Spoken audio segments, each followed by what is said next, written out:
তো বন্ধুরা, আমেরিকা চারিদিক থেকে ভারতকে দমানোর চেষ্টা করছে, যার আন্ডারে হালেই একদিকে আমাদের অ্যাটাক হেলিকপ্টার আটক করে নিয়েছে এবং সরাসরি ভারতকে পেমেন্ট দেওয়া সত্ত্বেও হেলিকপ্টারের ডেলিভারি দিচ্ছেন। তো ওদিকে আবার কাশ্মীরে লাগাতার আমেরিকার তরফ থেকে হাতিয়ার পাঠাতে শুরু করে দিয়েছে আতঙ্কবাদীদের।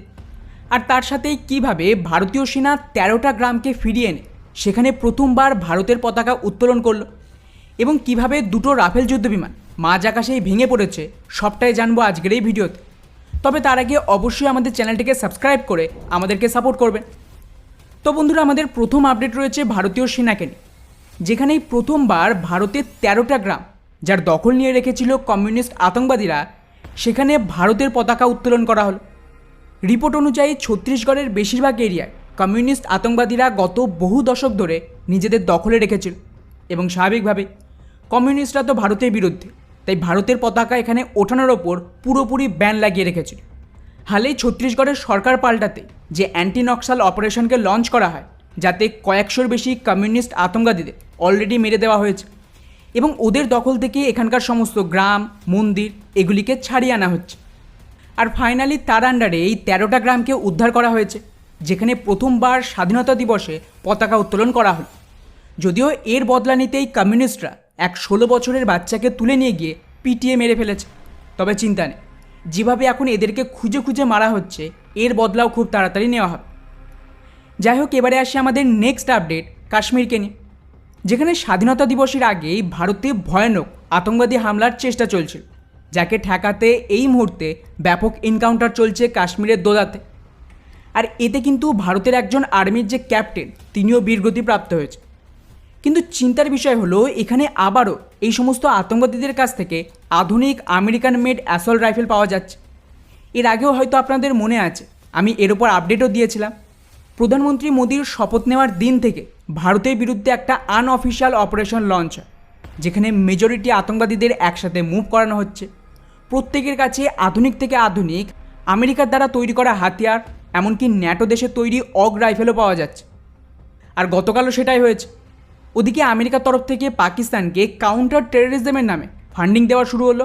আর এদিকে কাশ্মীরের এই অবস্থা, যা ক্লিয়ারলি বোঝা যাচ্ছে যে এর পেছনে আমেরিকার হাত তো রয়েছে এবং ওরা কিন্তু চারিদিক থেকে ভারতকে ঘেরাও করার চেষ্টা করছে। আর এটাকে নিয়ে আমাদের নেক্সট আপডেট রয়েছে, যেখানে আবারও আমেরিকা ভারতের পিঠে ছুরি মেরেছে। রিপোর্ট অনুযায়ী ভারতীয় সেনাবাহিনীর জন্য তৈরি অ্যাপাচি অ্যাটাক হেলিকপ্টারের ডেলিভারি আমেরিকা আটকে দিয়েছে। গত 3-4 মাস আগেই আর্মির এই হেলিকপ্টার কিন্তু ডেলিভারি শুরু হওয়ার কথা, কিন্তু এখনও পর্যন্ত এর একটাও ডেলিভারি আমেরিকা দিতে রাজি না। ওরা দাবি করছে এই হেলিকপ্টারের সাপ্লাই চেনে ইস্যু হয়েছে, তাই এতে একটু ডিলে হবে। কিন্তু আশ্চর্যের বিষয়, এটা যদি সত্যি হয়, তাহলে শুধুমাত্র ভারতের জন্য আমেরিকা যে হাতিয়ার তৈরি করছে তার জন্য তো সাপ্লাই চেন ইস্যু হতে পারে না, হলে সব ক্ষেত্রেই হবে। 2017 সাল থেকে 2024 সাল পর্যন্ত আমেরিকার এই কোম্পানি বোয়িং ওদের নিজস্ব আর্মিকেই 244টা হেলিকপ্টারের ডেলিভারি দিয়েছে। অন্যান্য দেশকেও 20 থেকে 30টার কাছাকাছি অ্যাপাচি অ্যাটাক হেলিকপ্টারের ডেলিভারি দিয়েছে, যেখানে ভারতের এই হেলিকপ্টারের জন্য অ্যাপাচির যে ফিউসেলাজ, সেটা তো ভারতের টাটা কোম্পানি তৈরি করে এবং এটা ভারত তৈরি করে 2018 সাল থেকে আমেরিকাতে পাঠানো শুরু করে দিয়েছে। এবারে আপনারাই ভাবুন, আমেরিকা সাউথ কোরিয়ায় ইঞ্জিনের ডেলিভারি দিচ্ছে, কিন্তু ভারতের তেজসের ইঞ্জিন আটকে দিয়েছে। ওদের বোয়িং কোম্পানি অ্যাটাক হেলিকপ্টার অন্য দেশকে ডেলিভারি দিচ্ছে, ভারতের ডেলিভারি আটকে রেখেছে। কাশ্মীরে আমেরিকার তৈরি এবং ন্যাটো দেশের রাইফেল পাওয়া যাচ্ছে, পাকিস্তানকে পুনরায় ফান্ডিং শুরু করে দিয়েছে। আর ফাইনালি বাংলাদেশে দাঙ্গা করিয়ে আমেরিকার একটা পুতুল সরকার তৈরি হলো। ওদিকে পাঞ্জাবে খালিস্তানিদের দাঁড় করাচ্ছে, মণিপুরে খ্রিস্টান মিশনারি আর আমেরিকার এনজিওরা কুকিদের ফান্ডিং দিয়ে গোটা রাজ্যে আগুন জ্বালিয়ে দিল, যা আজও চলছে।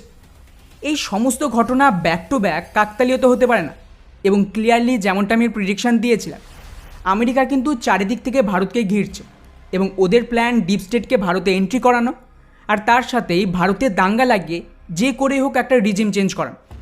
আর আমি জানি না যে ভারত সরকারের ঠিক কী সমস্যা, এত কিছুর পরেও না বাংলাদেশে কোনো অ্যাকশান নিল, না পাকিস্তানের বিরুদ্ধে কিছু করছে, আর না দেশের ভেতরে চলায় এই জাতীয় অ্যান্টি ন্যাশনালদের ওপর কোনো প্রপার কঠোর অ্যাকশান নিয়েছে। এইভাবেই চলতে থাকলে বাংলাদেশ 2.0 ভারতে হতে বেশি দিন সময় লাগবে না। যাই হোক, এবারে আসি আমাদের নেক্সট আপডেট অস্ট্রেলিয়াকে। আপডেট অস্ট্রেলিয়ার, কিন্তু এটা ভারতের জন্য সবচেয়ে বড় শিক্ষা। আপনারা তো অলরেডি জানেন যে আমেরিকা অস্ট্রেলিয়ায় প্রো আমেরিকার সরকার বানিয়ে ফ্রান্সের সাথে তাদের একটা সাবমেরিনের ডিলকে পুরোপুরি ক্যান্সেল করি তার বদলে অকাশ ডিল সাইন করেছিল। আর এটাকে নিয়েই আমেরিকার সব ষড়যন্ত্র সামনে চলে এসেছে।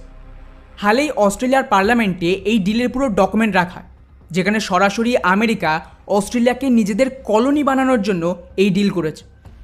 অস্ট্রেলিয়ার মিডিয়া নিজেরাই দাবি করছে এই ডিল এমনভাবে আমেরিকা করেছে যে এই সমস্ত নিউক্লিয়ার সাবমেরিন তৈরির জন্য টাকা তো অস্ট্রেলিয়া দেবে, কিন্তু তাও আমেরিকা বা ব্রিটেন চাইলে 1 বছরের নোটিশ দিয়ে ওরা এই ডিল থেকে বেরিয়ে আসতে পারে এবং অস্ট্রেলিয়া না কোনো সাবমেরিন পাবে আর না টাকা ফেরত পাবে। 368 বিলিয়ন অস্ট্রেলিয়ান ডলারের বিনিময় এই ডিল করা সত্ত্বেও আমেরিকার যদি কাল এমনটা মনে হয় যে এই নিউক্লিয়ার সাবমেরিন অস্ট্রেলিয়াকে দিলে আমেরিকার নিজস্ব যে সাবমেরিনের প্রোগ্রাম সেটা আটকে যাবে বা এতে আমেরিকার সিকিউরিটি কম্প্রোমাইজ হতে পারে, তাহলেও কিন্তু ওরা অস্ট্রেলিয়াকে এই সাবমেরিন আর দেবেই না, আর নাই 368 বিলিয়ন ডলার ফেরত দেবে। এমনকি এই সাবমেরিনে কোনো ধরনের সমস্যা হলে, মনে করুন এটা তো নিউক্লিয়ার সাবমেরিন, তাতে যদি কোনো কোয়ালিটি ইস্যু হয় বা কোনো কারণে অ্যাক্সিডেন্ট হলো এটা তৈরির দরুন, তাহলে এর ফলে যে নিউক্লিয়ার ডিজাস্টার তৈরি হবে, প্রচুর মানুষ মারা পড়বে, তার দায়ও অস্ট্রেলিয়াকেই নিতে হবে। এর জন্য টাকাও দেবে না আমেরিকা। আর শুধু তাই নয়, ভবিষ্যতে যদিও অস্ট্রেলিয়া পরমাণু এনার্জি তৈরির জন্য ইন্টারন্যাশনাল অ্যাটমিক অর্গানাইজেশনের সাথে কোনো রকম ডিল করতে চায়, তার জন্য কিন্তু আমেরিকার ব্রিটেন থেকে পারমিশন নিতে হবে। মানে সোজা ভাষায় ওরা অস্ট্রেলিয়াকে নিজেদের একটা কলোনি বানিয়ে ফেলেছে এবং ওরা অস্ট্রেলিয়ার টাকায় তৈরি সাবমেরিন চাইলেই নিজেরা দখল করে নিতে পারবে এবং নিউক্লিয়ার এনার্জির জন্য ওরা নিজেরা কোনো সিদ্ধান্তই নিতে পারবে না। সব কিছু ডিসিশন নেওয়া হবে আমেরিকা বা ব্রিটেন থেকে। এবারে জাস্ট ভাবুন, অস্ট্রেলিয়ার মতন একটা দেশ যারা অলরেডি আমেরিকার একটা বড় অ্যালাই, তার সাথেই যদি আমেরিকা এই ধরনের ধোঁকাদারি করে, সেখানে ভারতকে ওরা বরবাদ করার জন্য 2 মিনিটও ভাববেন। তাই সরকারের আমেরিকার বিরুদ্ধে বাংলাদেশ আর পাকিস্তানের স্ট্রং অ্যাকশন নেওয়া জরুরি, আর তা না হলে ওরা আরও একটা ভয়ানক ষড়যন্ত্রের জন্য রেডি হচ্ছে ভারতের ভেতরে। যাই হোক, এবারে আসি আমাদের শেষ এবং সবচেয়ে গুরুত্বপূর্ণ আপডেট রাফেলকে নিয়ে, যেখানে হালে ফ্রান্সের 2টো রাফেল ফাইটার জেট মাঝ আকাশেই নিজেদের মধ্যে ধাক্কা লেগে ভেঙে পড়েছে। যদিও এই অ্যাক্সিডেন্টে একজন পাইলট বেঁচে গেছে আর 2জন মারা পড়েছে।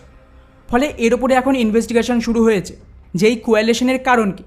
তবে এই অ্যাক্সিডেন্ট ভারতের রাফেল ডিলের ওপরেও কিছুটা ইম্প্যাক্ট ফেলবে, যেখানে ভারতের কাছে অতিরিক্ত বার্গেনিং পাওয়ারও চলে এলো যে এর সুরক্ষা নিয়ে ভারত তো প্রশ্ন তুলতে পারে। যদিও এই ধরনের ঘটনা নর্মাল, কিন্তু তাও এক্সপোর্ট মার্কেটে এই ধরনের ঘটনা কিন্তু ব্যাপক ইম্প্যাক্ট ফেলে। তো বন্ধুরা, এই ছিল আমাদের আজকের টপ 5 আপডেট। এটা আপনাদের কেমন লাগলো নিচে অবশ্যই কমেন্ট করে জানাবেন। জয় হিন্দ।